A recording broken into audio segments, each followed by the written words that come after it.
또 그래서 사직을 하고 율곡촌으로 내려갑니다. 그때 이제 그 당파가 생기면서 동서 분쟁이 아주 막 심해지니까 그 회피 목적도 있고 거기에 휘말리지 않으려고 그러면서 파주와 해주, 파주는 고향이고 해주는 처갓집이죠, 그죠? 거기서 이제 왔다 갔다 하면서 그렇게 했는데 이제 선조가 계속 관직을 내립니다. 모두 거부를 하고 해주에 가서 청계당도 짓고 이러면서 집안 일을 다스리는 일을 하고 있습니다. 그래서 그때는 뭐 대가족 제도였죠, 그죠? 그러니까 이제 뭐 소모뿐 아니라 뭐 소모, 친모뿐 아니라 형수, 형제들이 먼저 죽고 그러면 그 가족들까지 다 형제들이 책임을 져야 되는 이런 걸 다 모아보니까 한 100여 명 됐던가 봐요. 그래서 이제 100여 명이 되니까 여러 가지 규칙도 만들어야 되고 생활 규칙도 만들고 이렇게 했던 것 같습니다. 자기 이제 어머니께서 돌아가셨으니까 큰 형수를 어머니처럼 받들면서 집안 내에서 어떻게 해야 될 건가 하는 걸 이제 잘 다스리는 그런 노력을 하게 됩니다. 그래서 이제 1577년 5월에 또 대사관 자리를 하는데 대사관은 대사헌의 수장이죠, 그죠? 대사헌은 이제 관리들 탄핵하고 비리를 잡아내고 하는 아주 뭐 무슨 말하자면 지금은 검찰총장쯤 되는 그런 자리죠. 근데 이제 그것도 안 하겠다 그러고는 올라가는 대신 두 번째 10,000원 봉사를 올립니다. 내가 가서 말씀드려봐야 잘 받아들이지도 않고 하니까 내가 이제 글을 올린다 해가지고 처음부터 끝까지 선조의 잘못을 질책하는 아주 광경하고 협박조에 애절하면서도 협박적인 그런 내용의 많은 봉사를 올립니다.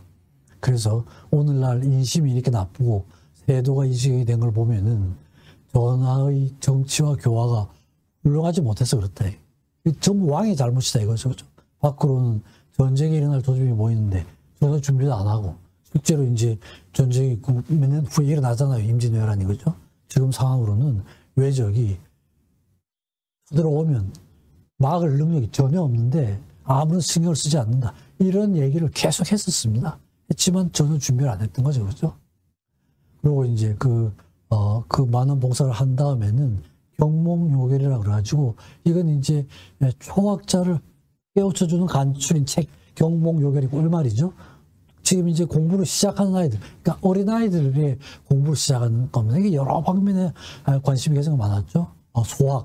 소학이라는 책이 원래는 주자와 그 중국에서 그 제자들이 쓴 책인데 소학 그래서 근데 이 내용도 굉장히 많이 복잡했던 것 같아요. 그래서 좀 쉽게 쓰고 그다음에 행동 규범도 포괄적으로 제시를 하고 또 뭔가 부족한 부분이 있으면 보완을 하고 그래서 주자가 쓴 소학을 정리한 이런 책입니다. 그러면서 계속 국가가 위기에 처해 있다. 그리고 이제 개혁을 해야 된다. 이런 내용을 하면서도 또 역사적으로도 굉장히 관심이 많았습니다. 그래가지고 기자조선. 이걸 이제 최초로 본 거예요. 기자 실기를 저술을 했는데, 기자를 우리나라 최초의 성인군자로 봤습니다. 그래서 군사, 왕도 정치의 시조로 기자를 봤고요. 그러니까 공자, 맹자, 정주보다도 먼저 동방에 유학을 퍼뜨린 사람을 기자로 봤습니다. 그래서 기자의 정신이 우리나라에서는 정몽주, 김영필, 조광조로 내려오는 이런 전통을 가지고 있는 나라다.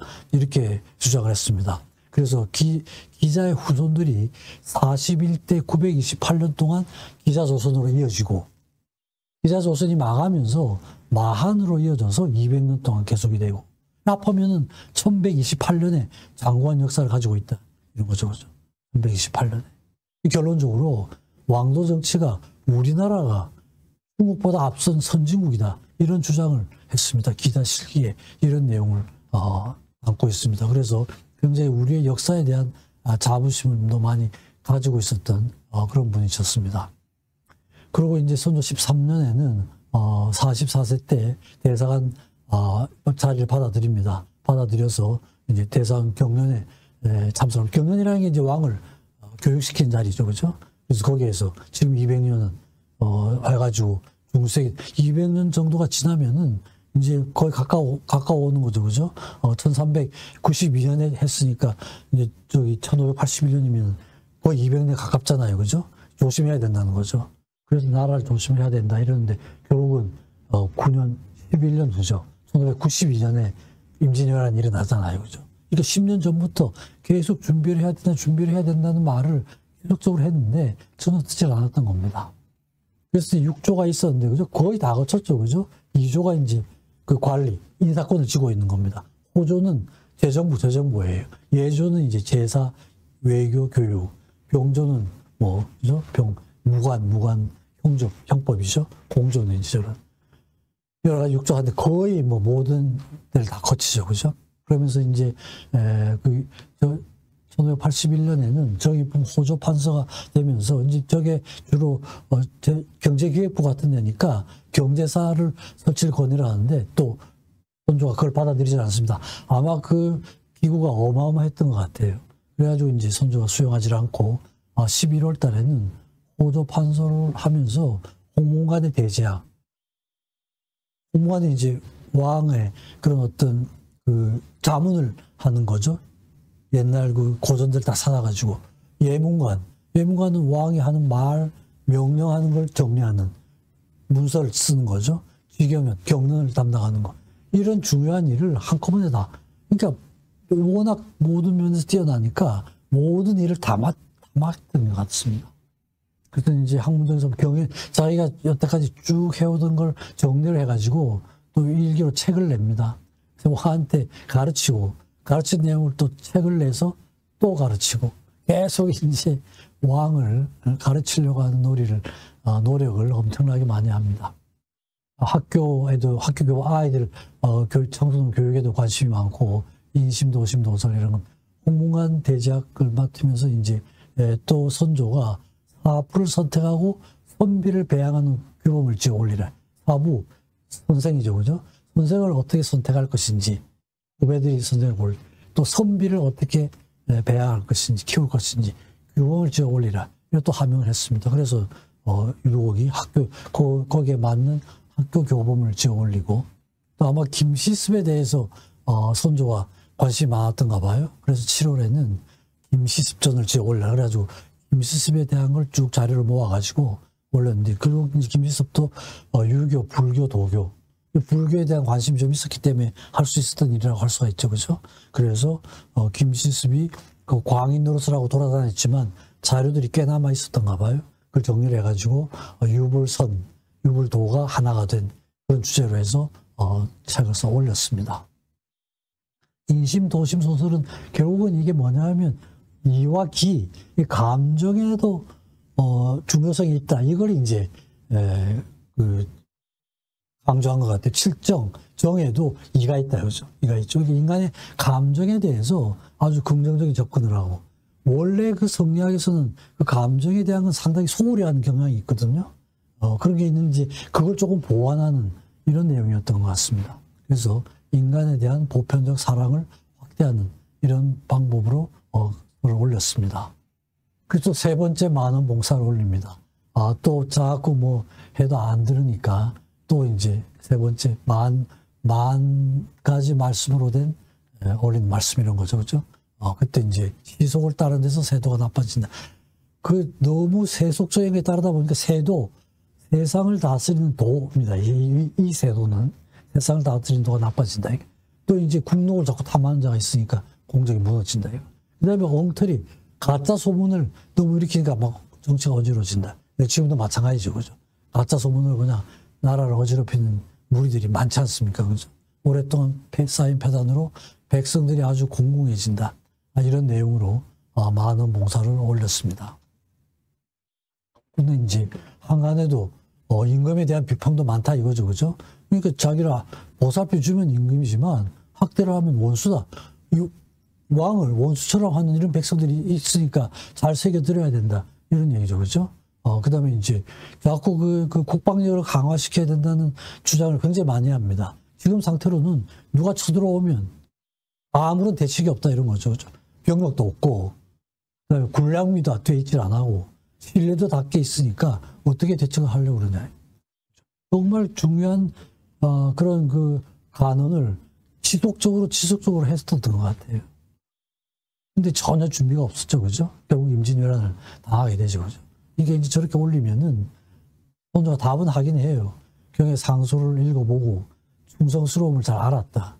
나 역시 마음을 가다듬고 일을 해보고 싶지만 너무도 몽매하고 재주와 식견이 부족하여 지금까지 일이 마음대로 되지 않았으니 생각해보면 한심스러울 따릅니다. 어쨌든 자신에 대한 반성을 하기는 한 것 같은 답을 내리는데 실천은 또 하지 않았던 것 같습니다.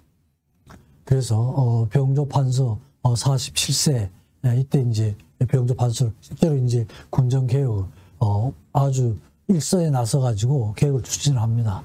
그래서 병조 판서에 시무육조라는 걸 내리는데 현능한 신하는 관직을 오래 두고 능력 있는 사람은 군과 민을 합쳐야 되고 재정적인 걸 풍족하게 해가지고 군량미를 확보를 해야 되고 그다음에 병력을 튼튼하게 해가지고 변방을 잘 지켜야 되고 전말을 준비를 해야 되고 그다음에 정신교육이죠, 그죠? 군대 교화춘. 그러니까 군대를 키워야 되고 정신교육을 해야 되고 군량미를 마련해야 되고 군과 민 이게 뭐 다 하나하나 그죠? 하나하나 다 아주 중요한 이런 얘기들을 해가지고 얘를 실천하려고 이제 그렇게 합니다.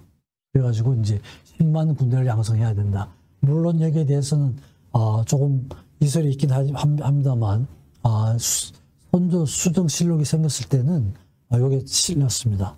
그래서 이때 10만 군대를 양성해야 된다는 주장을 했는데 유성룡이가 반대를 했던 것 같아요. 반대를. 그래서 이제 유성룡을 탓하는 이런 내용도 나오고 나중에 임진왜란이 터졌을 때 유성룡이가 이문성이 문성이 이율옥의 시호입니다. 이율옥 선생은 정말 참으로 성인이시라고 할 수밖에 없다. 이런 한탄을 했다고 그럽니다. 그때 이율옥 선생의 말씀을 잘 받아들여서 준비를 했으면은 그렇게 참혹한 전란을 치르지 않았을 수도 있었을 텐데 그렇게 하지 못한 거에 대한 그런 한탄스러운 걸 유성룡이가 했다는 이런 기록이 남아 있습니다. 근데 이제 83년에 여진족이 대대적인 침공을 합니다. 2만 명, 어마어마한 숫자죠, 그죠? 이 단계가 쳐들어옵니다. 그래가지고 이제 거기에 대한 대책을 하죠.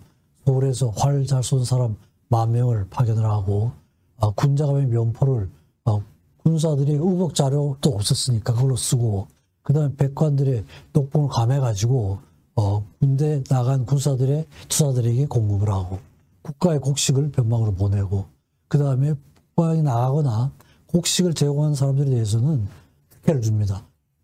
서울이라도 과거 응시를 하게 해주고 면천시켜주는 어마어마한 혜택이죠, 그죠? 저렇게 했다는 건 그만큼 위기에 처했다 이런 얘기죠. 2만 명을 데리고 쳐들어왔으니까요, 그죠? 그래가지고 이렇게 대책을 강구를 했는데 아마 이걸 하면서 워낙 급했든지 어쨌든지 임금의 결재를 받지 않았어요. 이건 상당히 그 당시로는 뭐 도저히 있을 수 없는 일이었죠, 그죠? 임금의 결재를 받지 않은 상태에서 집행을 해가지고 3사가 비발. 3사는 사간원, 그 다음에 사간헌, 사간원, 문관. 이게 이제 언론 3사였습니다. 이 3사에서 동시에 비판이 들어가고 이미 자신이 스스로 사표를 낸 그런 상태였습니다. 그래가지고 9월엔 판돈령 부사 발령을 받는데 판돈령이라는 이 관직은 왕과 왕비의 가족들을 관리하는 부서입니다. 사실 뭐 지금도 대통령실이 있는데 지금 기능을 안 하고 있잖아요. 옛날부터 왕하고 왕비의 가족들은 따로 관리하는 그런 부처가 있었습니다. 판돈 부사입니다. 그렇죠? 그렇게 하고 또 이조 판서는 사직 상소를 올립니다. 그랬더니 선조가 자꾸 남들이 뭐라 그런다고 한바탕 웃음거리밖에 안 되는 건데 마음에 두지 말고 지금 상황이 급하니까 급히 역마를 타고 오라 이래가지고 다시 또 벼슬길에 나서게 됩니다. 그래서 이제 그때가 아마 상태가 상당히 안 좋았던 것 같아요. 벼슬길에 나섰는데 그 다음에 84년 1월 14일에 서익이란 관리가 인사차 방문을 합니다. 방문을 하는데 그 관리에게 동생 이후에게 받아쓰게 합니다. 마지막으로 임금의 인덕을 선양할 것, 범부 오랑캐를 어루만져가지고 포용을 할 것, 임금의 위엄을 신장을 할 것, 배반한 오랑캐를 제압을 해야 되고 사신들의 경비를 줄이고 장수에게 몇 가지 말하자면 마지막 올리는 상소 같은 것 같아요. 이걸 받아쓰게 하고 나서 이틀 후에 세상을 떠나게 됩니다. 그래서 1584년에 세상을 떠나게 됩니다. 그래서 이제 선조 17년에 세상을 떠났는데 서울 대사동 우사 이제 관사에서 세상을 떠나게 되죠. 그때 이제 부인이 편찬을 했습니다.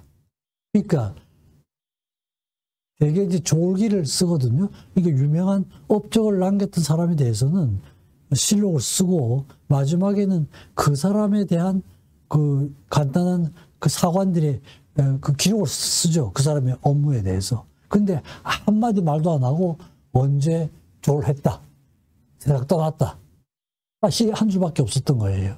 근데 나중에 이제 그 바뀌고 나서 그죠. 서인이 잡고 나서는 선조 수정실록을 남기죠. 그 실록을 다시 수정한. 그래서 집안이 가난해서 어렵게 살았다는 이런 내용도 있고, 돌아가시고 나서 처자들이 살 집이 없어가지고 주변에서 조그만 집도 사주고, 아마 굉장히 검소하게 살았던 것 같습니다. 아무것도 없었어요. 아무것도 없고 장례식 날에는 이제 곡성에 진동을 하고 시민들이 많이 나와서 추도대회 행렬을 했다. 이런 내용들이 일부 좀 들어갑니다. 그래서 저 때는 또 재미가 있는 건 실록이 있고 그 후에 수정실록이 있으면은 원래 실록도 남겨놓고 수정실록도 있고 이렇게 양쪽을 다 둡니다. 만약에 과거의 실록을 없애버리고 새로 쓰기만 하면은 어떻게 되겠습니까? 그죠? 새로 고친 실록을 나중 사람들이 안 믿을 거 아니에요. 그죠? 그러니까 원래 기록도 남겨두고 나중 실록도 남겨두고, 그래서 옳고 그름은 후대에서 평가를 하라, 이런 정신입니다. 그래서 우리나라 기록 정신이 굉장히 객관성을 가지고 있는 이런 걸 볼 수가 있습니다. 그리고 돌아가시고 나서 이제 여러 가지 추동 사업들을 하고 그 후배 그 학문의 뒤를 잇는 사람들에 대한 말씀을 좀 드리겠습니다. 그 다음에 이제 광해군이 1차로 율곡 문집을 간행을 합니다. 그리고 시집은 박지하라는 사람이 담당을 했고요. 그 다음에 박세철라는 사람이 담당하에 속집, 외집, 별집 이래가지고 율곡이 쓴 책을 많이 쓰고 글을 굉장히 많이 남겼었죠. 그죠? 그래서 그런 것들을 다 정리를 하는 이런 작업을 합니다. 그리고 이제 인조반정 이후에는 서인이 잡게 되죠. 그래서 율곡도 이제 결국은 아주 당파 싸움이 들어가진 않았지만 분류는 서인 쪽으로 되고 있는 이런 상태였습니다. 그래서 시호를 문성이라고 이런 시호를 내리고 백성을 편안하게 하는 정치를 행했다, 이런 거죠. 그죠? 숙종 7년이 되면 문묘배양, 국가에서 공식적으로 제사를 지내는, 거기에 이제 배양이 됩니다. 홍원하고 함께. 이런 식으로 이제 다시. 영조가 또 추동 사업을 열심히 합니다. 영조 8년에 파주의 자운서원, 파주의 그 자운이 그 율곡의 호가 율곡도 있고 자운도 있습니다. 자운서원이 이제 율곡의 서원입니다. 거기에서 제사를 모시도록 하고, 경연의 성학집요라는 그 책의 서문을 영조가 직접 쓰는 이런 게 있고요. 그 다음에 영조 20년에는 율곡 전서라고 그래서 38권을 모두 완성을 하는 그런 이제 추종 사업을 하게 됩니다. 정조도 추종 사업을 열심히 해요. 정조 5년에 파주의 자운서원, 거기, 그 다음에 원래 이제 영조가 저기에서 제사를 모시도록 했는데 해주에 있는 소현서원도 그죠? 제사를 모시도록. 거기에 이제 또 소현서원은 율곡의 개인 서원은 아니고 공식적인 국가적인 그런 서원이었죠. 거기에서 제사를 모시도록 하고, 그 다음에 정조 12년에는 경몽요결, 아동을 위한 책이, 요약된 책이 있었죠. 거기에서 이제 서문을 직접 썼습니다. 그리고 오죽헌에 보관 중인 벼루를 직접 보시고 거기에 연명을 써놓고 새겨넣게 했고, 오죽헌 옆에 각을 세워가지고 그 벼루를 보관하도록 하다. 지금도 가면 그 벼루가 거기에 보관되어 있는 각이 있습니다. 이렇게 추종 사업을 했습니다. 18년에는 석담서원은 아마 해주에 있는데, 요건 아마 주로 그 율곡과 관련된 그런 서원인 것 같습니다. 거기에 책들을 하사를 합니다. 사서상경, 오경, 백권, 춘추자, 중요한 그런 성리학 책들, 유교 책들을 하사를 하는 이런 사업을 벌입니다. 그 다음에 그 후 대표적인 문인들인데요. 대표적인 사람이 김장생, 사계의 김장생이죠. 그 아들 김집. 이 김장생, 김집은 부자가 문묘 배양이 되는, 아마 그런 집안은 이 집안밖에 없지 않나 싶어요. 사계 자손 김장생, 그러면 아주 자부심이 대단한 집안이죠. 아들하고 같이 무배양이 됩니다. 그 밑에 이제 송시열, 송중길, 강석기, 장유면 해가지고 그 후배들이 쭉 정치에 아주 깊이 관여를 하게 되죠. 율곡의 그런 그 후학들이 다 이제 메인 스트림이 됩니다.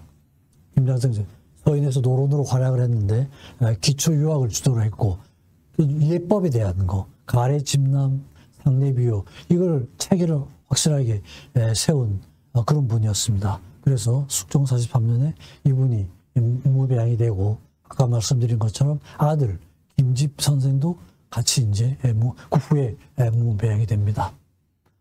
그 다음에 이제 저술한 책과 학문 상태인데요. 책을 많이 썼죠. 뭐 굉장히 많이 썼는데 언급된 걸 간단하게 다시 요약을 해드리겠습니다.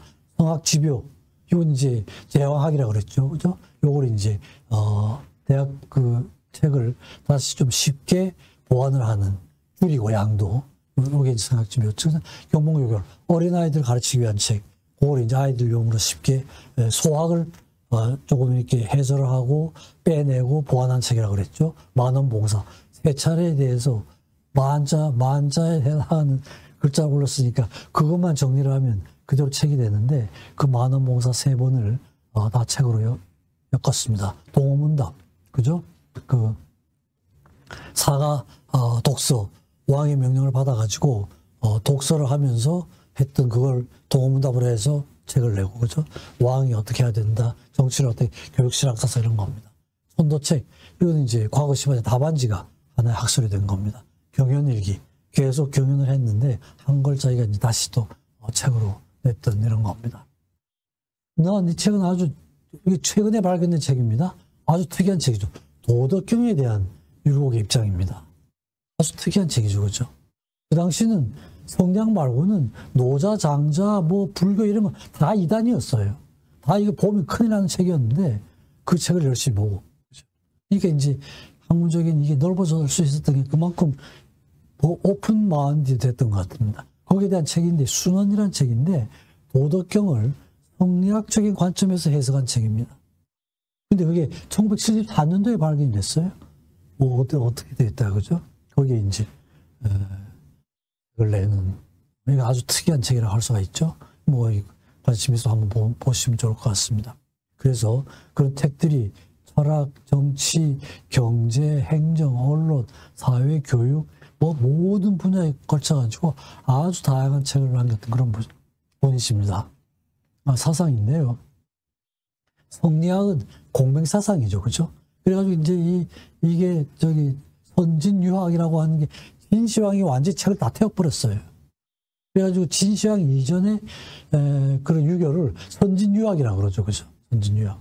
근데 선진유학은 공자, 그 다음에 그 증자, 사사, 맹자로 이어지는, 그게 이제 선진. 그래서 책을 다 태워버렸으니까 이제 그 다음에 진시황이 죽고 나서는 옛날 책들 다 찾아내는 이런 거였습니다. 근데 이제 그때 책을 찾아내곤 했지만, 그때 이제 유교는 힘을 갖지 못하는 그런 시대가 됐어요. 거의 1000년 동안 불교와 도가가 중국을 지배하던 이런 거였습니다. 그래가지고 이제 송대 당나라 말기 송대에 와서 유학에 대한 이런 걸 새로운 평가를 하고 유학을 좀 활성화시켜야 되겠다 이랬더니 보니까 논리적 이론 체계가 너무 없는 거예요, 유학 자체에. 그래서 지금 상태로는 그게 보완이 되지 않고서는 불교와 도하고는 도저히 경쟁이 되지 않는, 이래가지고 이제 철학적인 논리를 이게 이기론이 들어간 거죠, 그죠? 이게 주륜계, 장wen거, 정호, 정의 형제 이런 사람들이 노력을 좀 했고, 특히 이제 주자라는 사람이 체계를 이기론을 한 거죠, 그죠? 그래가지고 성리학 체계를 종합하고 완성한 사람이 주자가 돼서 주자학이라고도 하죠. 성리학이라고 하기도 하고 주자학이라고도 하기도 하고, 또 정호, 정의 형제가 상당한 그 기여를 했다고 그래가지고 그 정자를 따고 주자의 주자를 따가지고 정조학이라고 하고. 그러니까 성리학, 주자학, 정조학은 같은 얘기입니다. 같은 얘기를 다른 말로 표현한 거예요. 그래서 성리학으로 하는 게 원래 유교에다가 이기론이 통합이 된 그런 게 성리학이다 이렇게 보시면 될 것 같아요. 본관의 인간 본성의 이치를 탐구하는 학문이고 인간의 본성을 철학적으로 조명하는 인간과 자연의 합일 이렇게 말씀드릴 수 있을 것 같습니다. 그래서 이기론이 추가가 되니까 이와 기죠, 그죠? 이는 형이상학적, 형이하학적. 뿌리를 이해를 한다면 기는 그 열매, 사과에 해당이 되고 그 다음에 이가 그 시계의 설계도라고 한다면은 재료, 도구, 기술이 기에 해당이 되고 그 다음에 감정은 기는 감정 자체를 나타내고 이는 감정을 일으키는 원인에 대한 거. 윤리, 정신의 가치라고 이쪽은 경제적인 거, 물질적인 거, 이상적, 현실적. 그러니까 이와 기가 상당히 대립적인 이런 상태이죠. 그러니까 이론이고 기는 실천이고. 그래서 주로 그 당시에 하던 성리학은 이만 중요하게 생각했던 거라고 봅니다. 그래서 그 당시 사상의 흐름이 주리론적 이와 기 중에서 이를 주로 하는 거죠. 이퇴계 선생은 주로 주리론입니다. 이만 강조를 한 거예요. 이 전통적인 성리학으로 가는 게 이만 강조를 한 겁니다. 그래서 윤리적 입장, 그 다음에 그걸 실천을 하는 거, 그 다음에 의리를 소중하게 생각하는 거. 이게 인간의 행위의 준칙이 되고 삶의 원칙이 돼야 되는 겁니다. 그러니까 의리는 목숨까지 바쳐야 할 순간입니다. 이렇게 본 게 주리, 이를 주로 보는 겁니다. 기철학은 기를 보는 거예요. 이기론에서 기를 보는 겁니다. 화담 서경덕 선생이 중심이 돼가지고 우주 자연에 관심이 있고 자연의 어떤 형이상학적인 이런 겁니다. 근데 이제 이 기를 주로 한 건 그 후에 어떻게 이 맥을 익힌 이었지만 세계적으로 발전을 못했던 것 같아요. 그러니까 주리론이 있고 주기론이 있는데 주기론은 그대로 일을 잊지 못했습니다. 근데 유로는 이 둘을 통합을 한 거죠. 주리론과 주기론을 통합을 해서 조화로움을 추구를 했다. 그러니까 이기지묘, 이와 기가 조화롭게 돼야 된다. 철학가의 삶, 경제가의 삶, 정치가의 삶, 모든 학문을 하는 데서 이와 기가 통합이 되고 조화로움을 실천해야 된다. 이런 거였습니다. 그래서 이학으로 성리학의 기초를 세우고 기학으로 경제학, 이게 이론과 실제죠. 그죠? 그래서 율곡 이후에는 이기조화, 이만 강조를 하고 기만 강조를 하는 게 아니라 이와 기가 조화로운 상태에서 다기화되는 이런 상태가 됩니다. 그래서 성리학과 실학, 그 후에 이제 실학파가 나오잖아요. 그죠? 그러니까 율곡 때 이미 그 실학을 강조를 했죠. 그러니까 성리학과 실학을 다리를 놓는 징검다리 역할을 하고 그다음에 경제적인 거 이런 게 굉장히 구체적입니다. 그래서 실제로 율곡의 이런 사상이 나중에 그 실학의 대가라고 할 수 있는 반개 유영원의 반개 수력에 큰 영향을 미칩니다. 그래서 이런 내용을 보면 실학의 선구자라고 할 수 있습니다. 그래서 퇴계와 율곡을 잠깐 제가 말씀드렸는데 이해를 중요하게 생각하는 겁니다. 율곡은 이해와 기를 다 중요하게 생각하는 거예요. 그래서 퇴계 선생은 불교나 도나 다른 건 전부 이단시해버린 거예요. 아주 인법적이었죠. 율곡은 다 포함하는 겁니다. 그 다음에 이제 감정적인 거에 대해서도 같이 받아들여야 된다. 이런 식으로 사실 했던 것 같아요. 그러니까 퇴계 선생이 자기 이론을 조금 변화도 시키기도 하고 후생가회 정말 무서운 후배구나. 34년 후배입니다. 나이로는 거죠. 근데 율곡을 만나서 그런 얘기를 했다는 게 아마 내용은 이런 내용으로 서로 통일을 했던 것 같습니다. 전체적으로 요약을 말씀드린 것처럼 조화정신이죠. 이기지묘, 이와 기가 조화를 이루는 진보, 보수, 이상현실 여러 가지 대립적인 이런 게 있지만 이게 다 갈등 상태에서 조화롭게 된 대극의 합일이죠. 그죠? 대극의 합일. 하나 사상의 실천이라고 할 수가 있습니다. 개혁 정신이죠. 그죠? 항상 바꿔야 되는. 수많은 전부가 왕한테 올린 게 전부 개혁 아닙니까? 그죠? 경연일기, 만원봉사, 동호문답 전부 다. 그죠? 그렇지만 이제 이 개혁을 급박하게 해서는 안 되고 계속 긴장된 상태에서 과거를 잘 살펴가면서 점차적으로 개혁을 해야 된다. 개혁 정신입니다. 너무 서둘러서 안 되고 너무 느슨해서도 안 되고 그죠. 그다음에 개혁의 목적은 오로지 딱 하나죠. 백성들의 삶이죠. 그죠. 백성들의 행복. 벌써 이렇게 미인에 대한 이런 걱정을 했던 겁니다. 그리고 개혁이라는 끝이 없다. 그죠. 항상 끝없는 여정이다. 이런 겁니다. 이게 나중에 이제 실학으로 하게 됩니다. 실학 정신이죠. 율곡의 그 이론을 설명할 때 실자가 엄청 많이, 실천, 프랙티스죠. 그죠? 무실, 실공, 그 율곡 선생이 쓴 실자에 대한 단어를 제가 다 모아본 건데요. 이런 겁니다. 무실, 실을 의무화한다. 실천을 굉장히 중요하게 생각했 이런 겁니다. 그러니까 그전 학문적인 사상에서는 굉장히 뛰어났던 거죠. 그죠? 경제를 중요하게 생각하더라도 윤리를 같이 생각해야 되고, 윤리만 생각해도 안 되죠. 그죠? 그 다음에 정의도 생각해야 되고, 윤리에만 하지 말고 윤리적이냐, 정의를 실천하고 있느냐, 이런 걸 이제 보는 거죠. 그래서 율곡의 실학사상, 무실정신은 윤리와 경제, 경제성을 추구하지만 윤리정을 바탕으로 해야 된다. 이와 기가 조화를 이루어야 된다. 이렇게 볼 수가 있습니다.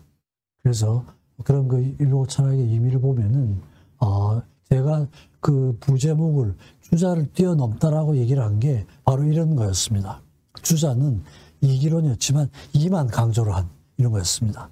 이기론 중에서도. 기는 상당히 소홀하게 다룬 이런 거였습니다. 그렇지만 율곡선, 이제 그 주자의 저 정신을 그대로 이어받은 분이 퇴계 선생이죠. 그죠? 퇴계 선생은 주자의 이기 이원론을 그대로 받아들여서 그대로 후학들에게 실천을 한 이런 분이고, 율곡은 아니죠. 기를 중요하게 생각을 해서 이와 기가 조화를 이루어야 된다. 이기 이원론적, 이기 일원론 이렇게 얘기할 수가 있습니다. 그렇게 해서 조선 성리학이죠. 그죠? 그러니까 성리학 그러면 중국에서 내려온 그 성리학인데, 이율곡 선생은 그 성리학을 변화를 시켰기 때문에, 발전을 시켰기 때문에 조선 성리학이라는 말을 쓸 수가 있어요. 이건 중국에서 시작한 성리학이지만 독자적인 어떤 성리학 체계를 만들었다 이런 얘기죠. 그죠? 그걸 바탕으로 해서 나라의 안정과 백성들의 행복한 삶. 딱 저것밖에 없죠. 그죠? 지금까지 그대로 적용될 수 있는 원칙이죠. 나라의 안정과 백성들의 삶. 이거 말고는 할 수 있는 가치 하나도 없죠. 그죠? 그걸 지속적으로 추구를 하고 실천하려고 노력을 했던 당대 최고의 이론가이자 실천가였다. 이런 말씀을 드립니다. 그래서 아주 옛날 분이긴 하지만 제가 이제 따로 이렇게 말씀드리는 이유는, 율곡 선생이 추구했던 이 사상은 지금 그대로 뺄 게 전혀 없이 그대로 실천할 수 있는 그런 가치라는 판단이 돼가지고 시간을 한번 마련해 봤습니다. 네, 마치겠습니다. 경청해 주셔서 감사합니다.